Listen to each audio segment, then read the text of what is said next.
Bismillahirrahmanirrahim. Assalamualaikum warahmatullahi wabarakatuh. Waalaikumsalam warahmatullahi wabarakatuh. Anakku semuanya gimana kabar? Baik. Sehat? Sehat. Lagi berbahagia? Bahagia. Bahagia. Kenapa berbahagia hari ini? Karena kita akan mendapatkan ilmu tambahan baru. Ya, jadi anakku pada saat turun sekolah selalu berbahagia. Alhamdulillah hari ini, insya Allah hari ini saya akan mendapatkan ilmu baru lagi. Kita belajar, kita membangun keyakinan dulu. Jadi satu adalah keyakinan kelas. Apa keyakinan kelas? Atau disebut dengan kesepakatan kelas. Ya, jadi kita bukan peraturan kelas namanya, tapi kesepakatan kelas. Ya. Apa pentingnya membangun keyakinan kelas? Merupakan satu disiplin positif. Jadi anak-anakku tidak perlu diatur. Suka nggak diatur-atur? Tidak suka diatur kan? Ya misalnya dia terlambat, konsekuensinya gimana kira-kira gitu. Nah dia misalnya nih diminta untuk membaca di depan misalnya setengah halaman materi pelajaran. Kesepakati nggak seperti itu? Nah, itu ya.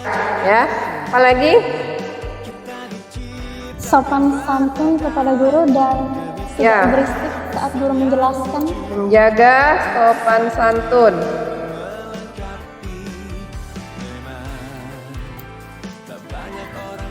Terhadap guru dan teman, ya. Kemudian menghormati ya. Iya. Kemudian berikutnya mengumpulkan tugas tepat waktu, ya. Ada lagi nak yang perlu kita sepakati di kelas?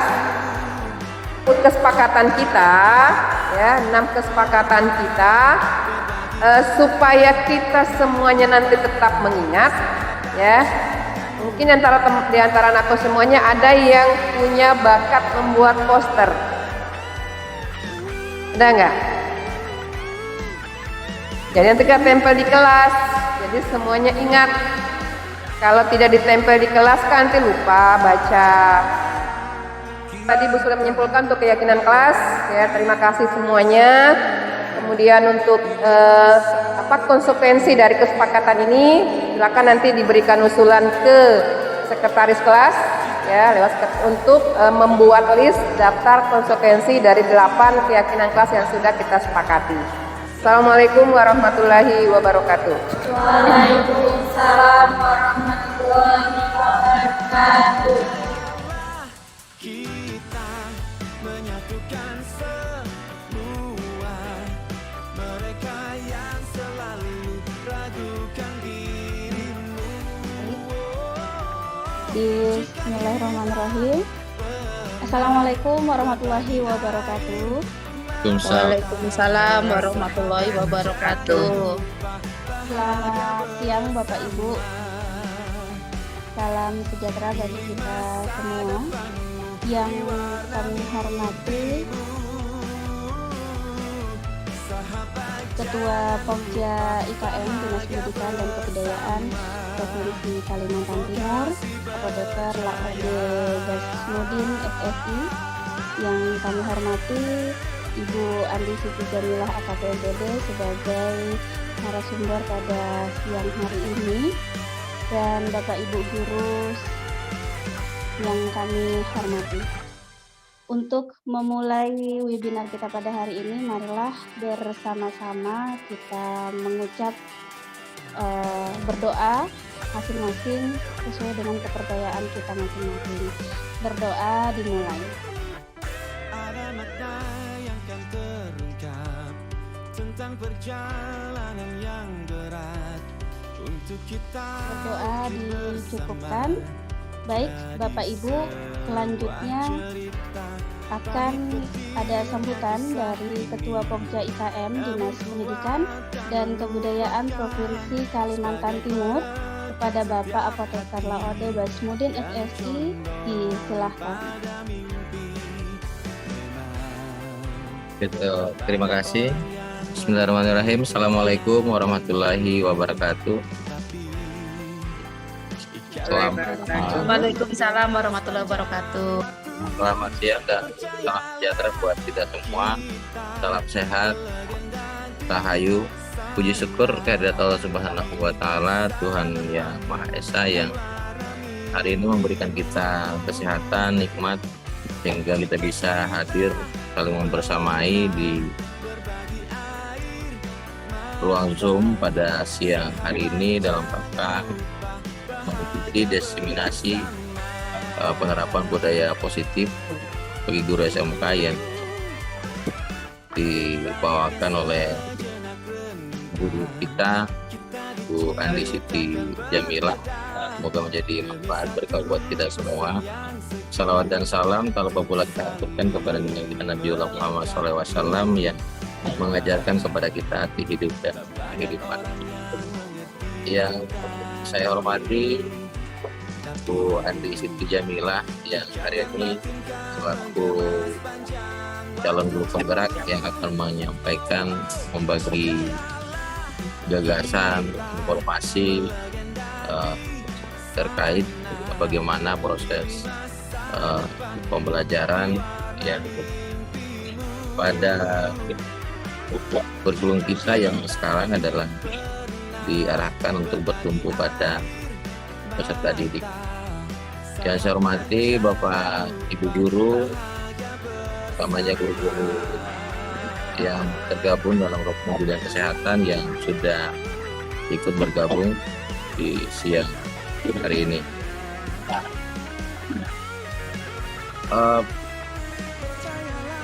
Pemerintah sudah sejak 2 tahun yang lalu, atau sejak sebenarnya 2020 sudah berusaha mengupayakan optimalisasi pembelajaran dengan penerapan kurikulum Merdeka yang arahnya sebenarnya untuk menyesuaikan proses kegiatan belajar mengajar di lingkungan satuan pendidikan lebih berfokus pada kondisi real atau keadaan nyata atau disesuaikan dengan karakteristik dari masing-masing satuan pendidikan, begitupun dengan bidang keahlian dan konsentrasi keahlian yang diselenggarakan di masing-masing satuan pendidikan. Program guru penggerak sebenarnya sudah sejak lama Bapak Ibu, dan alhamdulillah kita di Kaltim guru-guru kita juga sudah banyak yang masuk dalam kategori guru penggerak. Kita bidang kesehatan juga sudah ada beberapa, dan hari ini Bu Andi Siti Jamilah sebagai calon guru penggerak yang angkatan ke-7 akan bagi gagasan yang beliau dapatkan yang kemudian sudah diterapkan oleh beliau kepada para guru yang hadir di ruang ini, bagaimana penyelenggaraan proses pembelajaran yang bertumpu pada peserta didik. Harapannya semoga teman-teman guru kita yang lain juga bisa bersama-sama tergerak untuk bisa melakukan proses pembelajaran yang sesuai yang diinginkan oleh kurikulum kita. Demikian yang saya bisa sampaikan Bapak Ibu, kurang lebih yang mohon dimaafkan.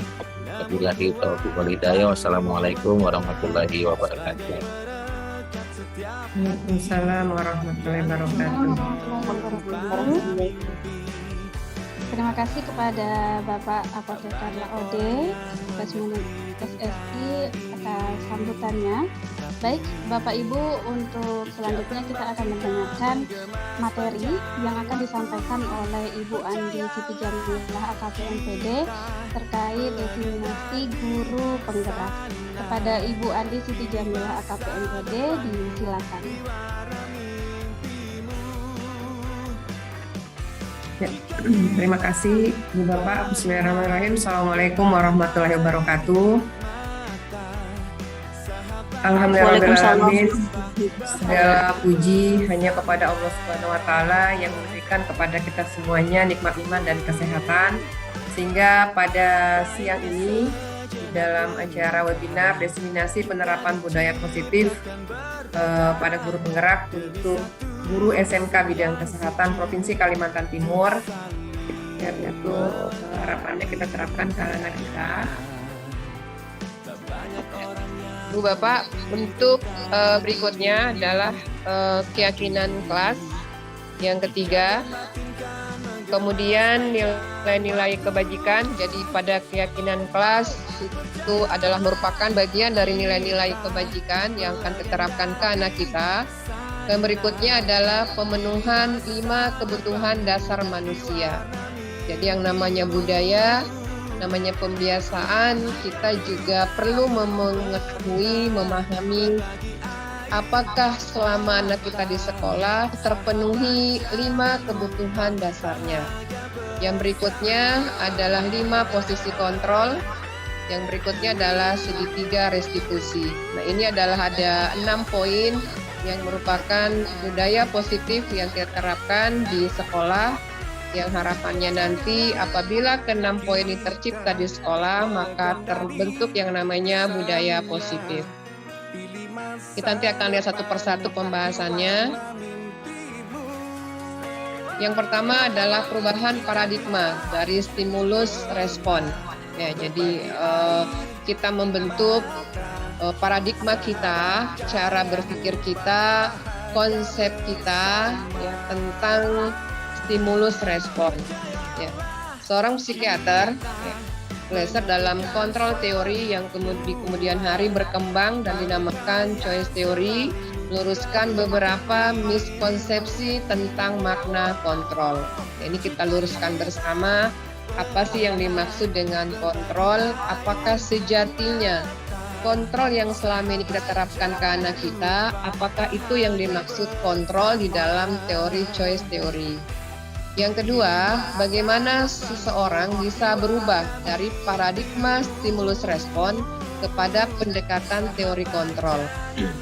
Jadi Bu Bapak, ini paradigma yang perlu kita koreksi, yaitu paradigma yang selama ini kita anggap sebagai stimulus respon, yang bisa jadi kita anggap sebagai yang terbaik, ya ternyata ada pendekatan untuk lebih kita menciptakan budaya positif, yaitu pendekatan teori kontrol.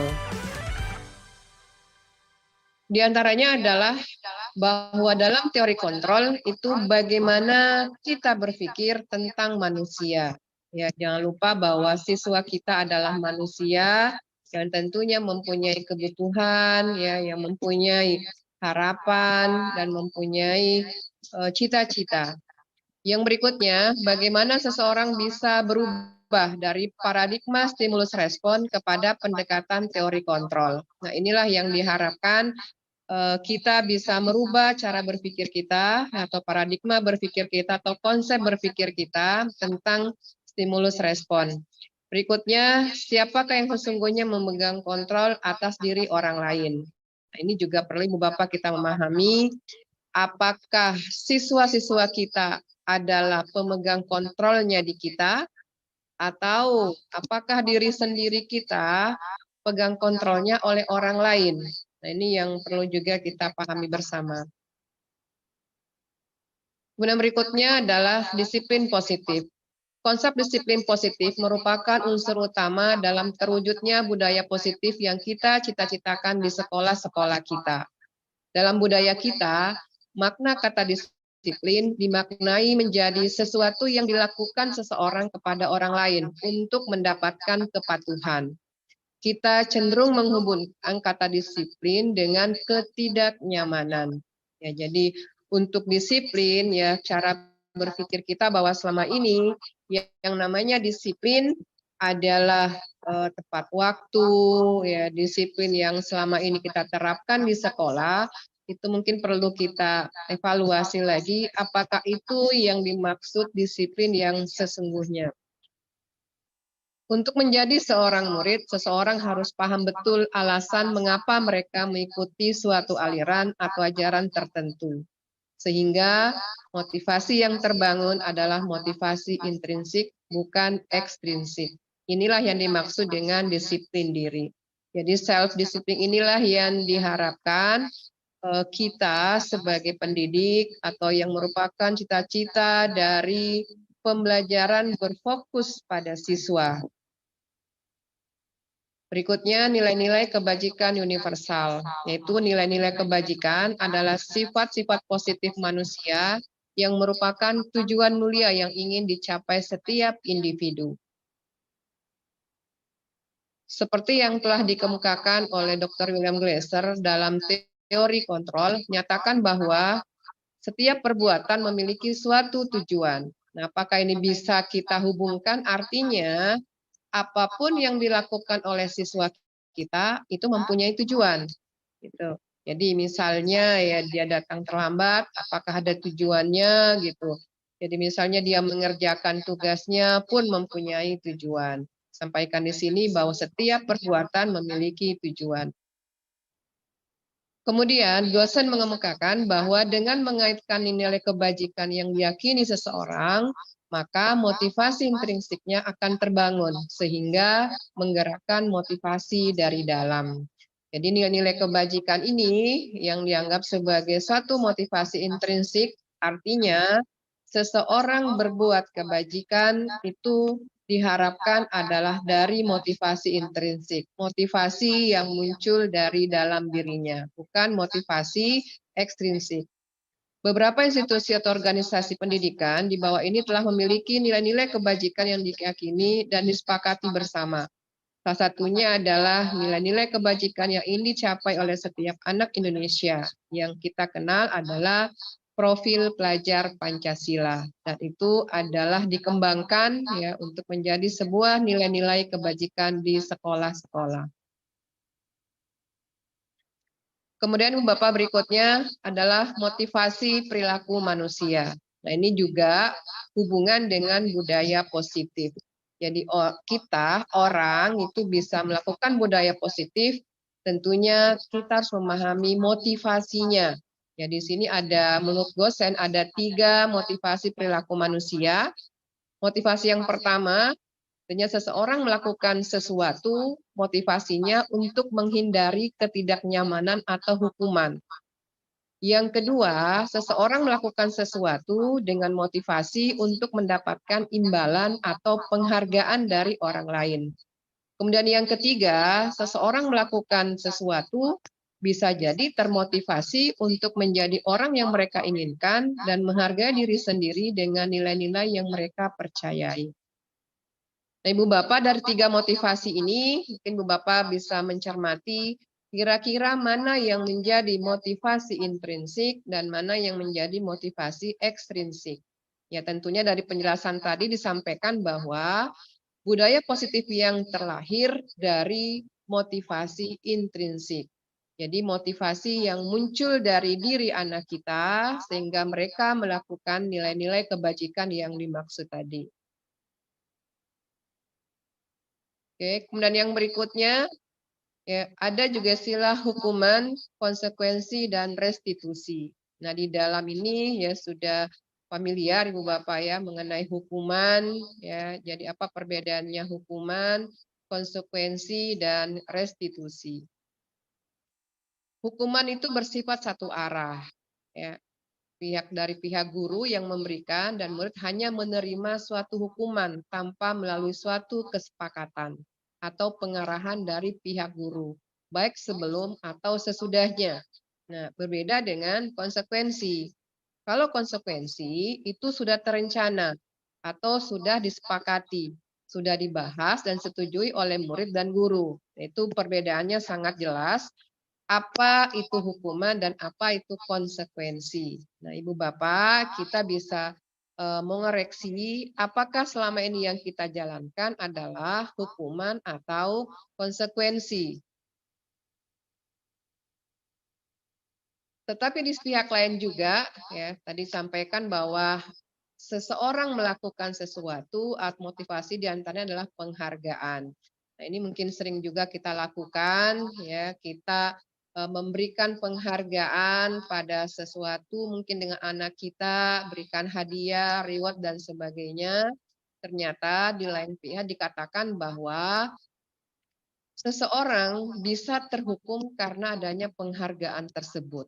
Jadi kita menyadari bahwa penghargaan yang kita berikan itu sifatnya pengaruhnya jangka pendek dan bisa jangka panjang.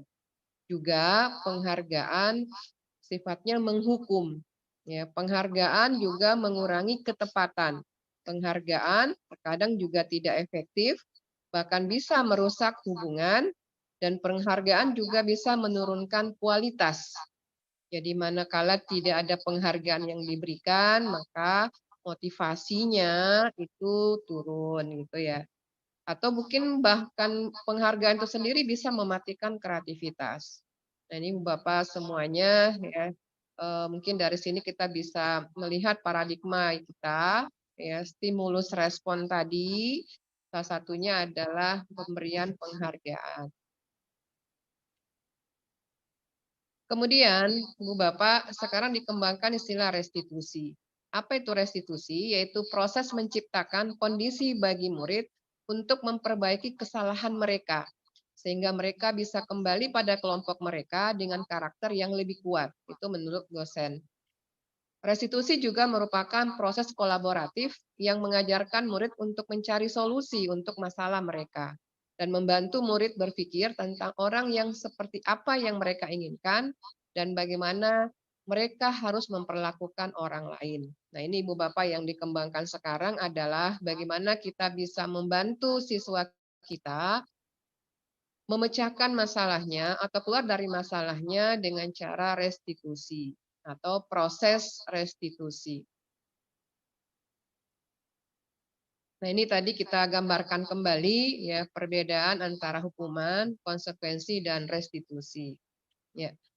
Dikatakan bahwa konsekuensi dan restitusi itu merupakan salah satu dari bagian disiplin, tapi nanti kita lihat lagi ya bedanya konsekuensi dengan restitusi. Di contohnya di sini, hukuman itu adalah sesuatu yang menyakitkan dan harus terjadi. Kalau konsekuensi sesuatu harus terjadi, kalau restitusi itu merupakan pilihan.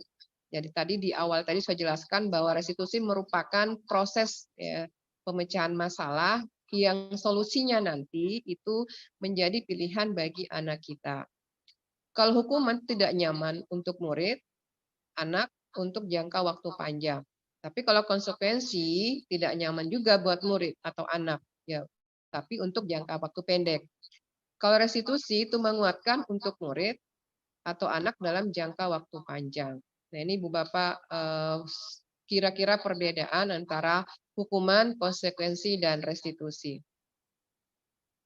Oke, selanjutnya kita mengembangkan segitiga restitusi. Jadi ada namanya segitiga restitusi yang tadi kita sampaikan bahwa proses menciptakan kondisi bagi murid untuk memperbaiki kesalahan mereka. Di sini ada segitiga ya. Jadi dimulai dari dasar Ibu Bapak ya. Bagian atas menstabilkan identitas, kemudian menanyakan keyakinan, kemudian melakukan validasi tindakan. Ya, jadi saat menstabilkan identitas ya, kita tentunya mengingatkan kembali misalnya nih ya lihat mereka terlambat datang, kita menanyakan apakah keterlambatan ini merupakan keyakinan kelas yang telah kita sepakati. Nah, ini yang Ibu Bapak yang betul-betul kita perlu berlatih ya untuk menerapkan segitiga restitusi di dalam membantu anak kita memecahkan masalah. Segitiga restitusi bukan untuk menebus kesalahan, namun untuk belajar dari kesalahan. Restitusi bisa memperbaiki hubungan. Restitusi adalah tawaran, bukan paksaan. Dan restitusi menuntun untuk melihat ke dalam diri. Restitusi fokus pada karakter, bukan tindakan. Kemudian restitusi bisa menguatkan anak kita dan juga bisa fokus pada solusi. Jadi anak kita bisa fokus pada solusi, bukan fokus pada masalahnya. Restitusi mengembalikan murid yang berbuat salah pada kelompoknya. Jadi dengan kita membantu anak kita dengan segitiga restitusi tadi, yang pertama kita menstabilkan identitasnya, ya, kemudian kita menanyakan keyakinan kelas yang telah disepakati, kemudian melakukan validasi tindakan yang salah. Ini salah satu komunikasi kita Ibu Bapak ya, yang garis kuning ini, bagaimana kita menerapkan segitiga restitusi pada anak-anak kita untuk membantu menyelesaikan masalahnya. Ya, ini tadi 3 fase untuk segitiga restitusi. Kemudian berikutnya ada lagi istilah adalah 5 kontrol, posisi kontrol. Yang pertama adalah sebagai penghukum, jadi seorang yang mengontrol ya, ataupun anggaplah kita guru, bisa jadi satu pihak kita bisa menjadi penghukum, kita juga bisa menjadi seorang pembuat ya, orang merasa bersalah, ataupun bisa jadi kita adalah sebagai posisi teman, atau bisa jadi kita sebagai pemantau, atau bisa jadi kita sebagai manajer.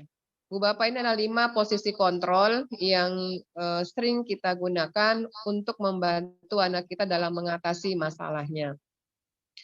Bu Bapak, kita selalu berusaha bagaimana anak kita itu bisa merubah dari identitas gagal ke identitas sukses, atau kontrol dari luar ya, menghindari hukuman sebagai penghukum. Jadi misalnya nih menghardik ya, menunjuk, menyakiti atau menyindir, berarti saat itu kita sebagai seorang penghukum. Kemudian menceramai gitu ya, kamu ingat orang tuamu gitu. Nah itu berarti kita memposisikan diri kita, membuat anak tersebut merasa bersalah gitu. Kemudian pada saat ada anak bersalah misalnya gitu ya, membuatkan alasan-alasan untuk muridnya ya. Kemudian berikutnya adalah pemantau. Jadi kalau kita sebagai pemantau itu menghitung dan mengukur ya. Jadi kita menyampaikan ke anak-anak kita yang bermasalah tadi ya, kita sampaikan bahwa kita telah di kelas, kita telah menyepakati bersama bahwa kita sudah di kelas pukul 7.30 misalnya. Ya, kita menanyakan, misalnya mereka datang pukul 7.45, kita sampaikan gitu. Kira-kira kalau datang pukul 7.45, itu apakah dianggap terlambat gitu. Nah itu berarti anak sendiri yang mengambil keputusan, bukan kita yang menjustifikasi. Mereka menilai dari keyakinan kelas yang telah kita sepakati. Kemudian manajer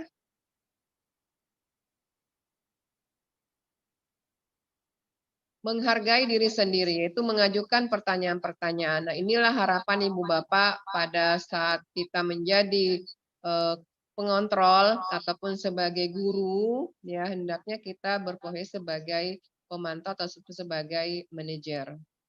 Kemudian berikutnya, contoh yang berikutnya, sebagai penghukum ya, kalau kamu tidak melakukan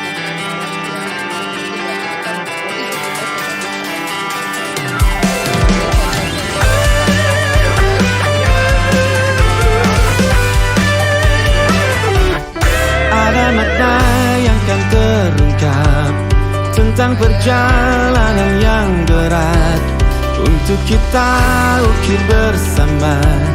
Jadi sebuah cerita pahit getirnya kisah ini, namun kuat dan menguatkan sebagai perekat setiap hati yang condong pada mimpi. Memang tak banyak orang yang mengerti tentang ini, tapi ikatan batin kan menggema sepanjang waktu. Percayalah kita berlegenda di sana. Pilih masa depanmu di warna mimpimu. Jika kita pernah berbagi air mata, sahabat jangan lupa bahagia bersama.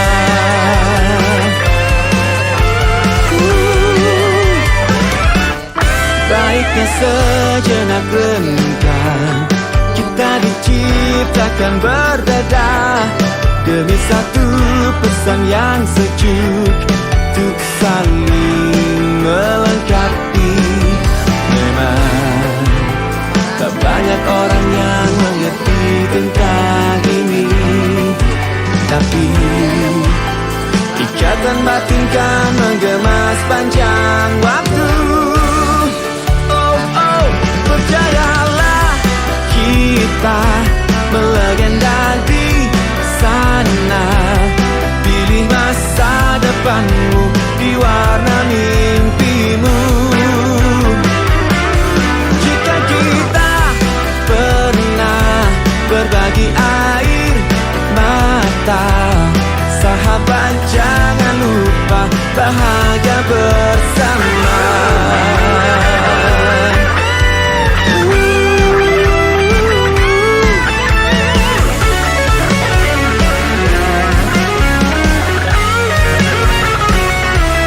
Percayalah, kita melegenda di sana. Pilih masa depanmu di warna mimpimu. Jika kita pernah berbagi air mata, sahabat jangan lupa bahagia bersama. Percayalah, kita menyatukan semua mereka yang selalu ragukan dirimu. Oh, jika kita pernah berbagi air mata, sahabat